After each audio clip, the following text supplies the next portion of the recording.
ధన్యవాదాలు. నిజానికి స్వర్గీయ శ్రీ ధూమానాయక్ గారితో నా బంధం చాలా వెలకట్టలేనిది. సరిగ్గా నేను 5వ తరగతి చదువుతున్నా కావచ్చు. అప్పుడు తాతయ్య ప్రతి 2 days 2-3 రోజులకు మా ఇంటికి వచ్చేవారు. వచ్చినప్పుడు ఆయన ఒకటే బోధించేవాడు, ఏంటిదంటే మద్యం అనేది సేవించద్దు, మద్యపానాన్ని నిషేధించాలి, విద్యాబుద్ధులు అనేటి విద్యాపరంగా కానీ మంచిని చెడుని దూరం చేసి మంచిని దగ్గర చేయాలి, దరికి చేయాలనే మంచి బుద్ధులు నేర్పి మాకు ఈరోజు అతను నేర్పిన బుద్ధులే మమ్మల్ని ఇంతటి వారిని చేసింది. నిజానికి మేము తాతయ్యకి ఎంతో రుణపడి ఉండాలి. మా నాన్నగారు శ్రీ వసంత నాయక్ గారు శ్రీ ధూమానాయక్ గారికి ప్రియ శిష్యుడు.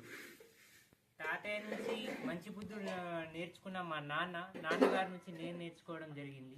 వాస్తవానికి తల్లిదండ్రులను ఎలా చూసుకోవాలి, ఏ విధంగా అయితే చూడాలి అనేది నేను మా నాన్న ఎలాగో తాత దగ్గర నుంచి నేర్చుకున్నాడో నేను మా డాడీ నుంచి నేర్చుకున్నాను.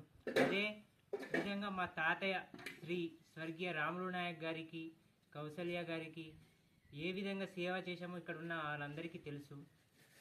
మేము నిజానికి మా రామరెడ్డి తాతయ్య గారు కానీ, బాలు తాతయ్య గారు కానీ ప్రతి ఒక్కరి అడుగుజాడలో నడుస్తాము. వారి పేరు ప్రతిష్టను ఎప్పుడు కాపాడుతాము. శ్రీ ధూమానాయక్ గారి, రాములు నాయక్ గారి కీర్తి ప్రతిష్టలు ఎల్లవేళలా కాపాడుతూ వారి ఆశయాలను ఎప్పుడు ప్రతిబింబించేలా, ప్రతి ఒక్కరికి తెలిసేలా, ఈ యువతకు ఆదర్శంగా నిలిచేలా కృషి చేస్తాము.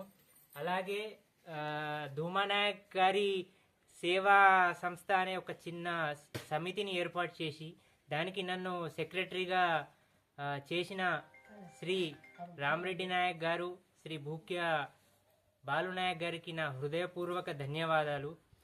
మేము వాళ్ళు నేర్పిన బాటలోనే నడుస్తాం. వాళ్ళ ఆశయాలని ఎప్పుడు ఏ విధంగానైనా కీర్తి ప్రతిష్టలు పైన ఉండేలానే చూస్తామని కోరుకుంటూ ఇంతటితో తాతయ్య ఇంతకుముందే ఒక విషయం చెప్పారు. తల్లిదండ్రులు ఎవరైతే బాగా చూసుకుంటారో వారికి ఒక మంచి ప్రోగ్రాం పెట్టి అవార్డు ఇస్తామని. ఓకే, అది చాలా మంచి శుభపరిమాణమైన వార్త అది.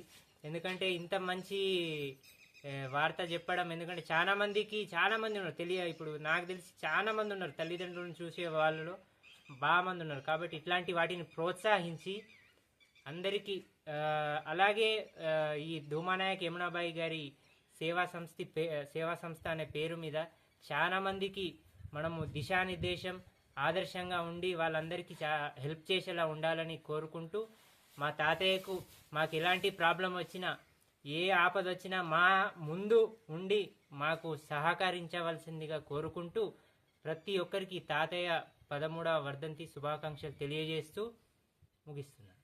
జై